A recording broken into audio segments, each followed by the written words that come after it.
Story time. When I was growing up, I did a little research around me and I discovered that there were a lot of people that had this I get them before mentality. You know, like they say, I get them before not be property.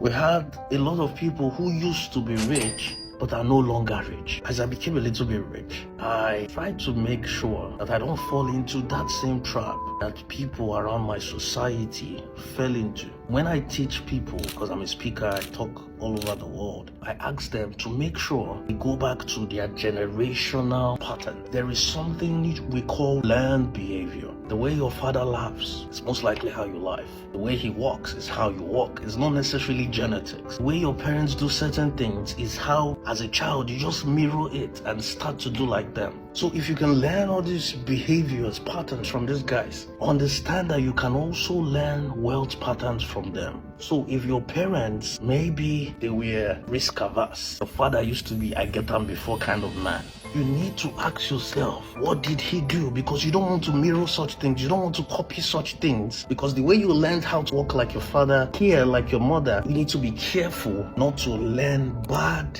financial habits from them.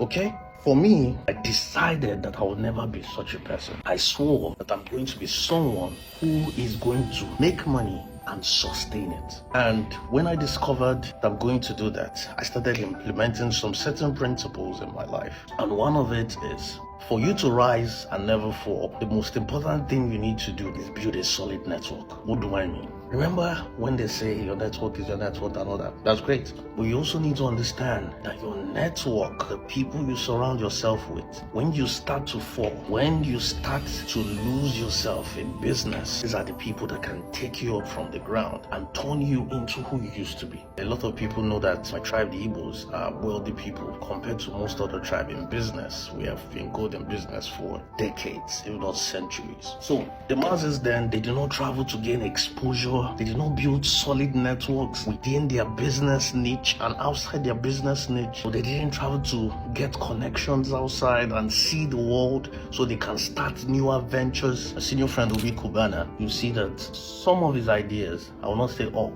but a good chunk of his ideas come from when he travels. He travels, he sees the world, and he implements the things, bring them home to Africa, right? So you see that now men are becoming intentional in trying to break that curse of I was wealthy before, but I don't have it anymore. Understand that if you can learn to act like your parents, talk like them, behave like them, you can also learn horrible financial habits from them. Find out how to break those habits and make sure you're intentional about building and maintaining wealth. Talk to you some other time. Stay intentional. Cheers.